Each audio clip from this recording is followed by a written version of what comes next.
It's hard work to think about standing in the tragic gap, not passively, but in a way that helps something happen there that's for the common good.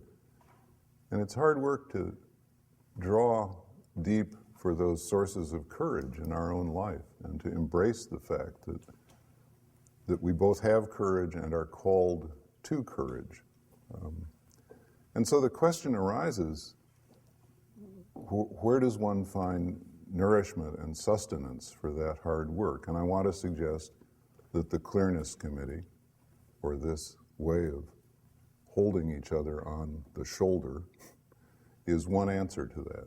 Not the only answer, but one answer, and an answer that in my life and in the lives of a number of people I know has been a powerful one, a powerful source of nurture and sustenance. So let me turn to the schedule now and just walk through this process before we start digging into the depths of it. At 9:45, thereabouts, we're going to sit down in silence in these spaces in a small face-to-face circle, and the silence will be broken by the focus person when he or she is ready to begin. So right away, our job is to hold a quiet, centered, focused space without chit-chat. For several hours this morning, we are suspending the normal rules of social interaction, and we're going to do something very different for reasons I'll try to explain in a moment. From 9:45 to 10, the focus person will describe his or her issue while committee members listen without interruption. They may stop before 10 o'clock. They certainly won't go on much longer than that. And our job during that time is to listen. They will give us a clear signal when they are ready to start receiving questions. And then from 10 to 11:30, the rule is questions only. Committee members may not speak to the focus person in any way except to ask brief, honest, open questions. This is where we're going to do some work this morning about what is ruled out and what is ruled in, because our behavior during this time, our verbal behavior and our nonverbal behavior, is very important. It's the core and the heart of the process.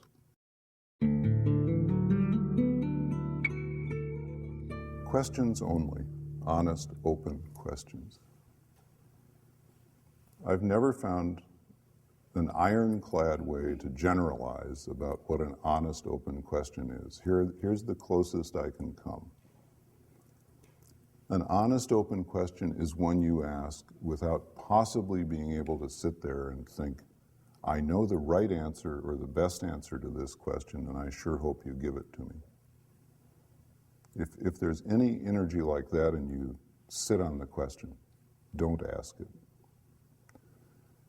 But an honest, open question is one you ask without possibly being able to imagine what the, quote, right answer is. So let me give you a couple of examples. If I ask, if I'm a member of the committee and I ask the focus person, the situation you just described, how did you feel about that? That's a good, honest, open question. Allows that person to name some emotions. But if I listen to that list of emotions and I notice that anger is missing, and I'm saying to myself, boy, if I'd been in that situation, I would have felt angry. And then I ask the question, what about anger? That's not a good, honest, open question. Now that's a level of subtlety that's hard to attend to. But what I've done in effect, given where that question came from, is I might as well have said, you know, if I'd been there, I'd have felt angry. Why didn't you? And that's invasive. And you don't want to do that. You must not do that. I said to the focus people last night, everybody in this circle is going to be trying very hard to keep the rules. And sometimes we're going to screw up. And we can forgive each other for that. But I also said to them, If anything happens in this circle that does not serve your soul, you, the focus person, are at liberty to say, it doesn't feel like an honest, open question to me, or things are moving too fast here, or I'm being pressed in an area that I don't want to explore. And if the focus person says that, the person to whom they say it is not at liberty to defend herself or himself or to explain herself or himself. Because again, that's to invade the space with your agenda. Oh, I said that because you said this and I thought that and therefore, or please forgive me or nothing. Your only option is to listen to that, to sit back and try to re-enter the process later in a more helpful way. That's the only option you have.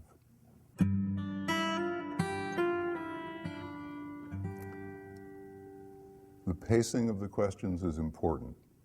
It's not a grilling or a cross-examination. So let there be spaces between questions and responses. And the focus person may ask us to slow it down if it's moving too quickly for him or her. If you find yourself asking a question, you may well feel a need for a follow-up question, and that's fine. But if you find yourself about to ask the third question in a row before someone else has asked a question, you're probably getting into trouble. Take that as a boundary marker and pull back. Open up that space.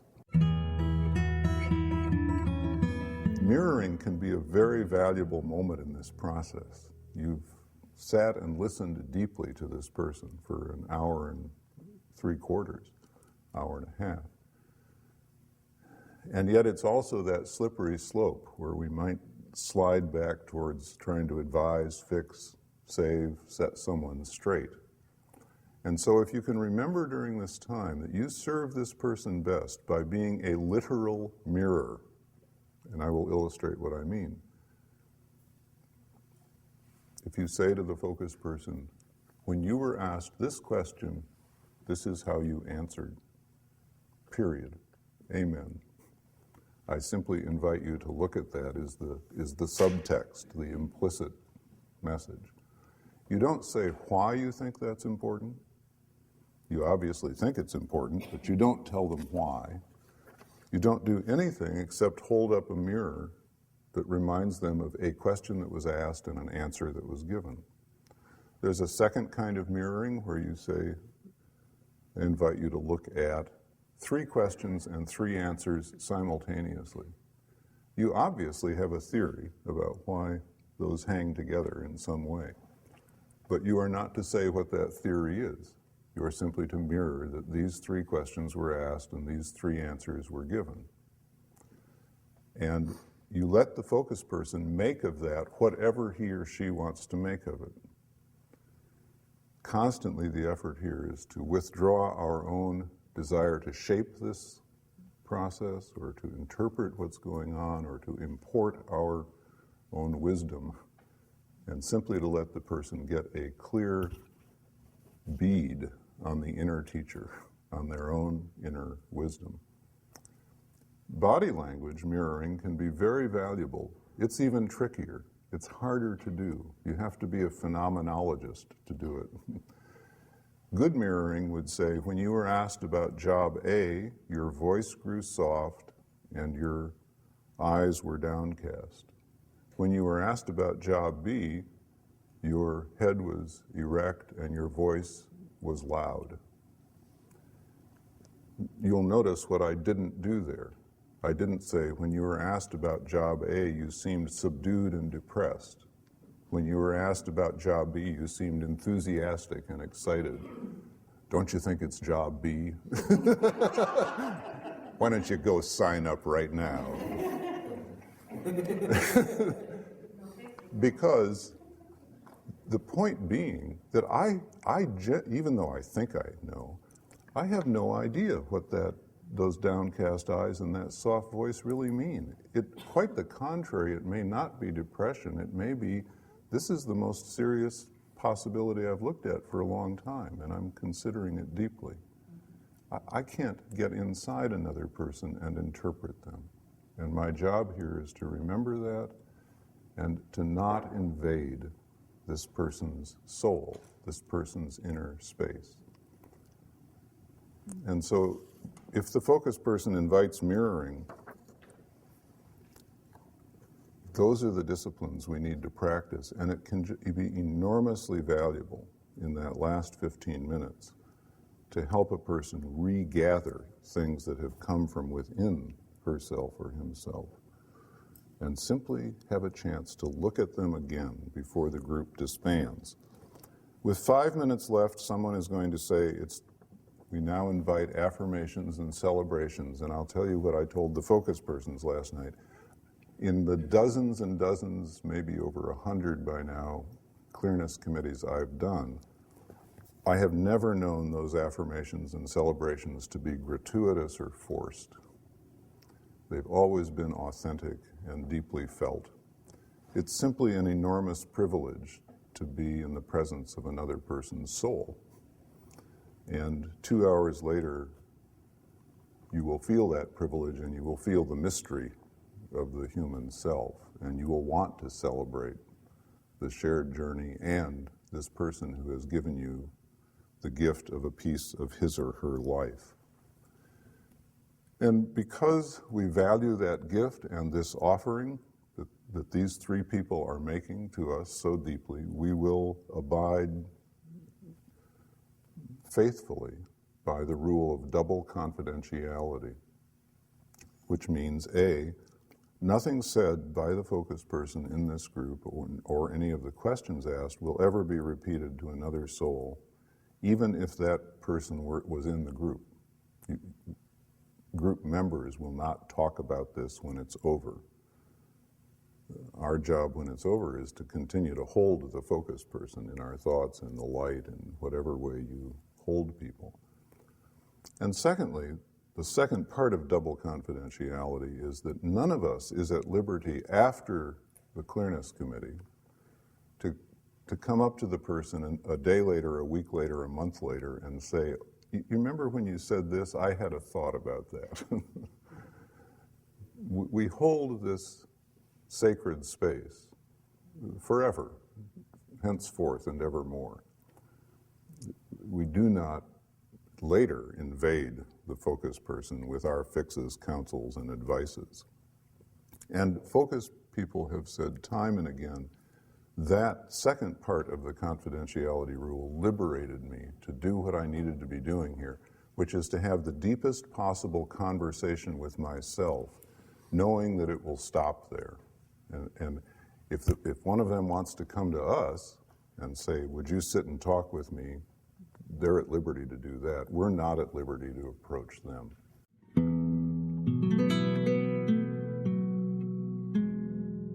Your job as members of the committee this morning is to create a space that is to be occupied by the focus person and the focus person alone for 2 hours. If you can remember to keep yourself out of that space, both in a verbal way and in an energetic way. But right now I'm leaning into this space, right? My energetics are taking me to the middle of this because I've got a message I'm trying to convey. If I'm a member of a committee this morning, I need to lean back, breathe deep, not lean in, and simply hold the space for this person to occupy herself or himself without me being in there. And this has all kinds of practical implications. If the focus person starts to cry, I'm likely to do that this morning because I'm going to be dealing with some stuff that touches my emotional life pretty deeply. Members of my committee are not at liberty to comfort me. They're not at liberty to move into that space with a Kleenex or a hand on the arm that says, all will be well. Because as soon as they do that, they have occupied my space and they have changed this from my dialogue with my inner teacher to a social relationship with them, in which I now have to worry about what they're thinking about my condition and making them feel like they're good caregivers. And this is exactly what needs not to happen. This is not your father's Oldsmobile.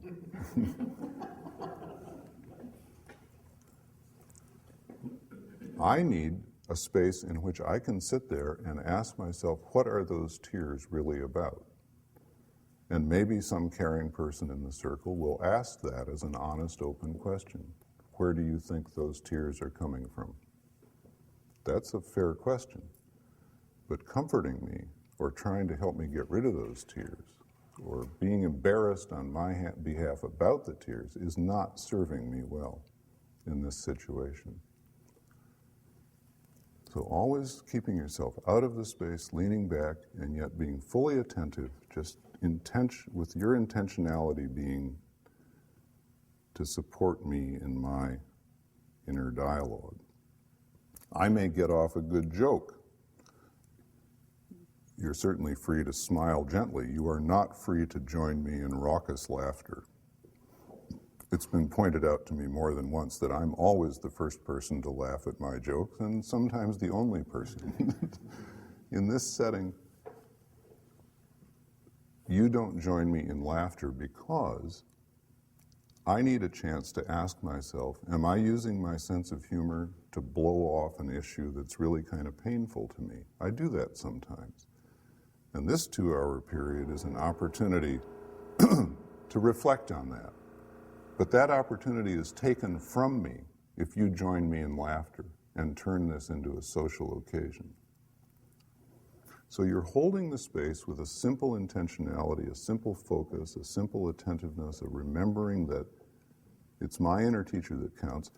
You aren't going like this, which is inattentive and disrespectful, nor are you leaning in. You are neither invading nor evading. You are simply holding me present in intentionality that I might have a dialogue with my inner teacher.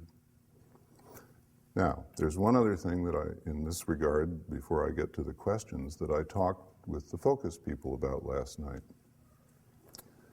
You have been doing something in the 15 minutes we've been together so far that's helpful to me under these circumstances. You've been nodding when you get it. You've been looking puzzled when you don't get it. You've been giving me clues about what I have to say more about or what I've said enough about. Under these circumstances, that's helpful. But in a Clearness committee, these nonverbal signals that we give each other are radically unhelpful because they turn it back into a conventional social situation where my job, and I'm going to be a focus person this morning, subtly becomes persuading you that I'm on the right track so that I get you going like this rather than like this, right? And that's hard stuff to break. It's very hard for you as members of the committee when you hear my problem and I'm struggling with something not to look sympathetic and to nod and to smile and to encourage me. But in doing so, you may be leading me down the worst goat trail of my life and depriving me of a chance to find my own path. How do you deal with that? Simple. I've said to the focus people, you are at liberty to close your eyes for the full 2 hours, to hear those questions with your eyes closed, to respond to them with your eyes closed. If that's not comfortable, you can look at the center of the circle while you hear the questions and answer the questions. Or you can look at the ceiling or out the window. Members of the committee are to hold this person in steady attention, but the focus person is to disengage from us as much as possible so that the focus person is really having a conversation with herself or himself. This is very countercultural. This is what you call rude under normal circumstances. But in these circumstances, it's the only thing that works. And I will tell you exactly, it came to me in a Clearness committee several years ago, the power of this for me as a focus person. The power is that at some point in this process this morning, I will be asked a question that will take me to a place of truth that I don't want to talk about. And yet, but if my eyes are closed and I have gotten the message inwardly that this is not about persuading anybody of anything, of seeking approval or being worried about disapproval, I will be sitting there thinking, the only person I have to fool here is myself, and why would I want to do that? And I will therefore be encouraged to answer honestly.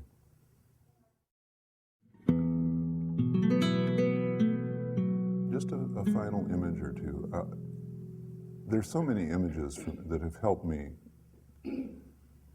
try to serve other people well in this process. And one of them, frankly, is the image of sitting at the bedside of a dying person.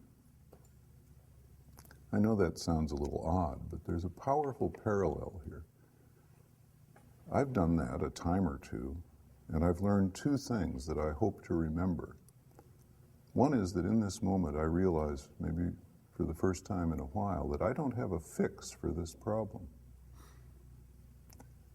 And my job is not to fix this person up, but is to bear witness, to be fully present, to offer love and compassion in a quiet, holding way.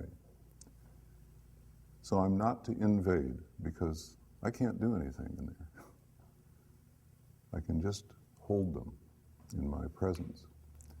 And at the same time, I learned not to evade, that the most disrespectful thing would be to run from the room because what I'm looking at is too problematic, or too struggling, or too difficult to want to bear.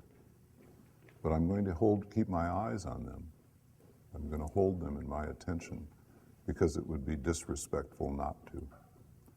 So maybe for some of us, remembering that this is like sitting at the bedside of a dying person where you neither invade nor evade could be a helpful image.